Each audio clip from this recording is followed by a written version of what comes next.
जय हिंद दोस्तों, स्वागत है आप सभी का एक बार फिर से आपके अपने एस क्लासेस पर।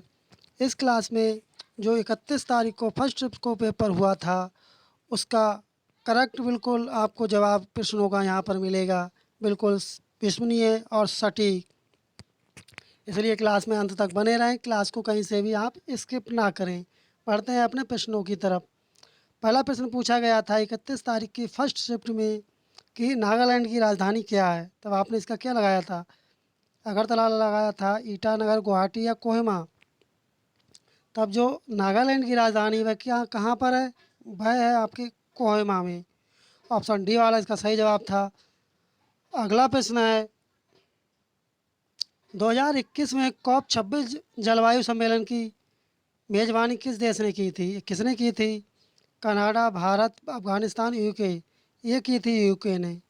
ऑप्शन डी वाला इसका सही जवाब होगा। मैं आप लोगों को बताना चाहूँगा कि जो आज का पेपर आया था 31 तारीख की फर्स्ट शिफ्ट का, ऐसा पेपर अभी तक नहीं आया, क्योंकि इतना इजी पेपर था कि आप आसानी से आपने 120 से ज़्यादा अर्थात 128 प्रश्नों से कम प्रश्नों का सही जवाब दिया होगा बगैर गलत किए हुए। बढ़ते हैं अपने अगले प्रश्न की तरफ। अगला प्रश्न है त्रैमासिक समाचार पत्र साइबर प्रवाह किस मंत्रालय द्वारा की गई एक पहल है? किसके द्वारा? ये संस्कृति मंत्रालय के द्वारा तो है नहीं, रक्षा मंत्रालय ये भी नहीं, गृह मंत्रालय आपका ये वाला ठीक है, ऑप्शन सी वाला। किसके द्वारा ये होती है पहल? गृह मंत्रालय के द्वारा। बढ़ते हैं अगले प्रश्न की तरफ। अगला प्रश्न है डैश ऑनलाइन उत्पीड़न शामिल है जहां उपयोगकर्ता को ढेर सारे ऑनलाइन संदेशों और ईमेल का सामना करना पड़ता है। तब उसे क्या कहते हैं? उसे कहते हैं साइबर कास्टिंग। ऑप्शन सी वाला इसका सही जवाब था। बढ़ते हैं अगले प्रश्न की तरफ। अगला प्रश्न है अभिव्यक्ति की स्वतंत्रता की रक्षा के प्रयासों के लिए 2021 में किसे नोबेल शांति पुरस्कार सम्मानित किया था? ग्रेटा थुनबर्ग को तो मिला नहीं था, यूसुफ मलाला यूसुफजई को मिला था, अभी अहमद को भी मिला था, लेकिन जो 2021 में मिला था वह मिला था मारिया रेसा और दिमित्री मुरादेव टोप के लिए। ऑप्शन डी वाला इसका सही जवाब था। आज का पेपर वास्तविक बहुत ही अच्छा पेपर आया था, लेकिन आपने कितने प्रश्नों का सही जवाब दिया ये आपको पता होगा। अगला प्रश्न है मानव विकास सूचकांक एचडीआई का मुख्य लक्ष्य क्या है? इसका मुख्य लक्ष्य क्या होता है? इसका मुख्य लक्ष्य होता है पर्यावरण से होता है, इससे तो होता ही नहीं पर्यावरण से, व्यक्तियों के समग्र कल्याण और जीवन की गुणवत्ता का आकलन करना। ऑप्शन बी वाला इसका सही जवाब था। ऑप्शन बी वाला इसका सही जवाब हो जाएगा। अगला प्रश्न है ताजमहल का पीला क्यों पड़ रहा है? अर्थात ताजमहल का पीला डैश डैश यहाँ पर क्या आएगा, क्या होगा इसका? क्यों पड़ रहा है पीला? तो इसका सही जवाब क्या था? प्रदूषण था क्या? ये भी नहीं था। पृथ्वी ज्योतिर्क था? ये भी नहीं था। ओजोन अपक्षय था? ये भी नहीं था। ये किसी ने गलत आंसर लगा दिया, किसी बच्चे ने। अमल वर्षा इसका जो कारण होता है, जो ताजमहल का रंग पीला पड़ रहा है वह अमल वर्षा के कारण पड़ रहा है। ऑप्शन डी वाला इसका सही जवाब हो जाएगा, जिसे इंग्लिश में कहेंगे एसिड रेन। अगला प्रश्न है भारतीय पेट्रोलियम संस्थान कहाँ स्थित है? देहरादून, अमेठी, चेन्नई या दिल्ली में? जो भारतीय पेट्रोलियम संस्थान है वह आपका देहरादून में स्थित है, ये आपको ज्ञात होगा। ऑप्शन ए वाला इसका सही जवाब हो जाएगा। बढ़ते हैं अगले प्रश्न की तरफ। अगला प्रश्न है लैंगिक समानता, महिला सशक्तिकरण और महिलाओं के खिलाफ भेदभाव और हिंसा को खत्म करने के लिए वैश्विक आंदोलन को किस शब्द से परिभाषित किया जाता है? तो वह कौन सा शब्द है? नारीवादी आंदोलन, ब्लैक लाइफ्स मैटर आंदोलन, LGBTQ प्लस अधिकार आंदोलन, इससे है क्या? ये मी टू आंदोलन से। इसका जो संबंध है वह है नारीवादी आंदोलन से। ऑप्शन ए वाला इसका सही जवाब था। आज का पेपर वास्तविक बहुत ही ईजी आया था, आपने अच्छा पेपर किया होगा और अपनी एक सीट को पक्का किया होगा। अगला प्रश्न है प्रसिद्ध भारतीय उपन्यास गोदान के लेखक कौन? बताओ। आपको ये सभी प्रश्न आपको कराए गए हैं और दो जो ही 4 प्रश्न थे जो आपको नहीं कराए गए थे। आपको अगर विश्वास ना हो, आपको प्रैक्टिस सेट के माध्यम से फिर प्रैक्टिस सेट यहाँ पर कराई गई थी एससीएस क्लासेस पर। आपको सेम टू सेम क्वेश्चन वहीं से आपको मिले हैं। 3-4 प्रश्न ऐसे थे जो आपके नहीं आए हैं, वो हम आपको बताएंगे कौन कौन से नहीं आए हैं। तब इसका सही जवाब क्या होगा? इसका सही जवाब होगा मुंशी प्रेमचंद। ऑप्शन बी वाला इसका सही जवाब था। आपने इसका क्या जवाब दिया? कमेंट करें। कौन? मुंशी प्रेमचंद। अगला प्रश्न है 2016 के विमुद्रीकरण के दौरान भारत के वित्त मंत्री कौन थे? क्या पूछा था? वित्त मंत्री कौन थे? 2016 में वित्त मंत्री कौन थे? ये कौन थे? अमित शाह थे, अरुण जेटली थे, नरेंद्र मोदी या निर्मला सीतारमण? जो 2016 में जो वित्त मंत्री हुए थे वो हुए थे अरुण जेटली का कार्यकाल था उस समय। ऑप्शन बी वाला इसलिए इसका सही जवाब हो जाएगा ऑप्शन बी, अरुण जेटली। अगला प्रश्न है साइट का मतलब क्या है? Satellite instruction television education? ये नहीं है आपका, ये गलत है। Source instruction television experiment? ये भी आपका नहीं है। Satellite institutional television experimental? Option C वाला इसका सही जवाब था। ऑप्शन सी इसका सही जवाब होगा। बढ़ते हैं अगले प्रश्न की तरफ। ऑप्शन सी वाला इसका सही होगा। अगला प्रश्न पूछा गया है कि संयुक्त अरब अमीरात संघ federation of United Arab Emirates की राजधानी क्या है? तब इसमें राजधानी पूछी गई, इसकी राजधानी क्या है? शारजहाँ है, अबू धाबी, फुजैरा है या दुबई है? जो जो संयुक्त राज्य अमीरात की जो राजधानी है वह अबू धाबी है। ऑप्शन बी वाला इसका सही जवाब था, क्योंकि आपको राजधानी का ये प्रश्न आपको कराया था। अगला प्रश्न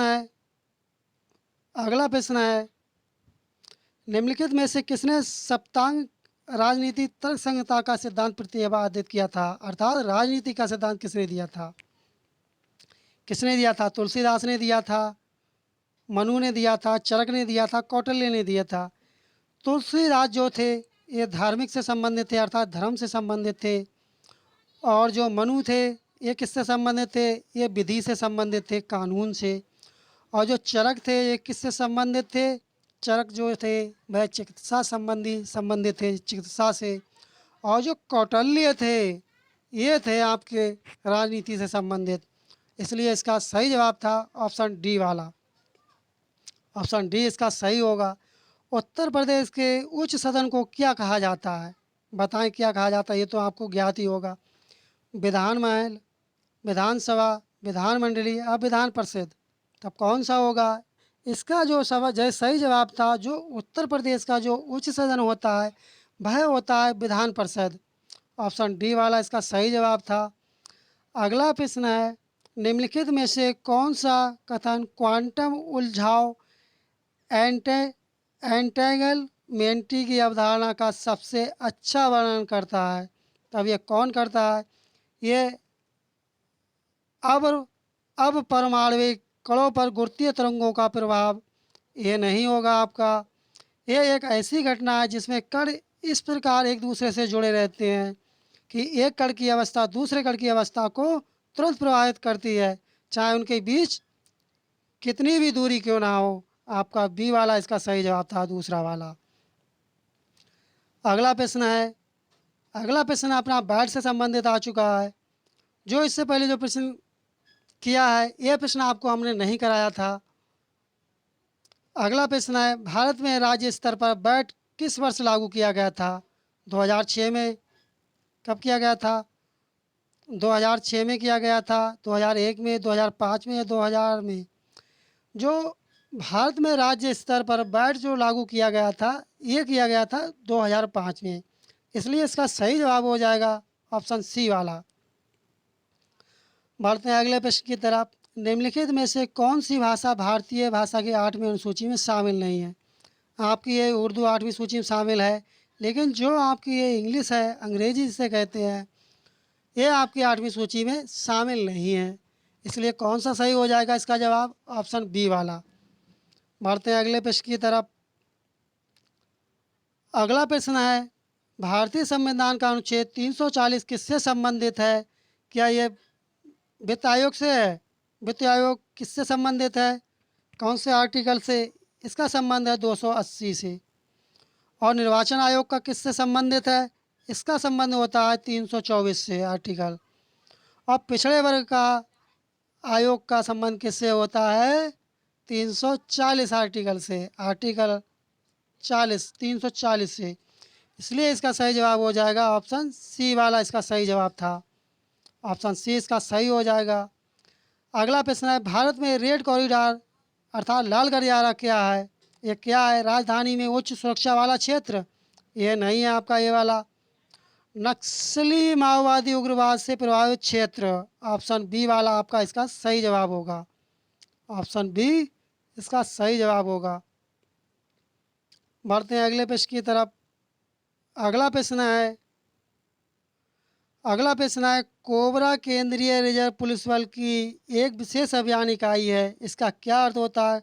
commando, central for recording action, या commando battalions for resolution action, या central battalions for radical action. इसका पहला ही वाला इसका सही जवाब होगा ऑप्शन ए वाला इसका सही जवाब हो जाएगा। अंतर्राष्ट्रीय साक्षरता दिवस किस तारीख को मनाया जाता है? 8 सितंबर, 12 जनवरी, 20 मार्च, 24 अक्टूबर। तब ये कब मनाया जाता है? ये जो मनाया जाता है 8 सितंबर को। ऑप्शन सी वाला इसका सही जवाब, ऑप्शन ए वाला इसका सही जवाब होगा 8 सितंबर। अगला प्रश्न है प्रसिद्ध कृति तंत्रलोक के लेखक कौन है? क्या भवभूति हैं इसके लेखक? भवभूति हैं, बाणभट्ट हैं, अभिनव गुप्त हैं। इसके जो लेखक हैं अभिनव गुप्त जी हैं, इसलिए इसका सही जवाब हो जाएगा ऑप्शन सी। बढ़ते हैं अगले प्रश्न की तरफ। अगला प्रश्न है, IMF भुगतान संतुलन नियमावली के अनुसार वस्तुओं के आयात और निर्यात को प्रस्तुत किया जाना है। तब किससे प्रस्तुत किया जाता है? इसके लिए आपको बताना है। तब इसका कौन सा सही जवाब होगा? एक्स वर्ग के आधार पर, CIF के आधार पर, या फोप के आधार पर, या फोर के आधार पर। इसका जो प्रस्तुतिकरण किया जाता है वह किया जाता है फोप के आधार पर, इसलिए इसका सही जवाब हो जाएगा ऑप्शन सी वाला। साथियों, आपको क्लास कैसी लगी कमेंट बॉक्स में अवश्य बताएं। अगर आपको क्लास अच्छी लगी हो तो चैनल को सब्सक्राइब कर दें, और वीडियो को लाइक नहीं किया वीडियो को लाइक कर दें, और नोटिफिकेशन बेल आइकन ना दबाना भूलें, क्योंकि शाम को इसकी क्लास कंप्लीट प्रश्नों की श्रृंखला को लेकर के आएंगे। क्योंकि किन्हीं कारणों बस कंप्लीट श्रृंखला हम आपको नहीं करा पा रहे हैं, इसलिए हम क्षमा चाहते हैं। इसलिए नोटिफिकेशन बेल आइकन को दबा दें, जिससे आपको समय से शाम को इसका नोटिफिकेशन प्राप्त हो सके 150 तक के प्रश्नों की श्रृंखला का। मिलते हैं शाम को नेक्स्ट क्लास में, तब तक के लिए धन्यवाद। जय हिंद, जय भारत।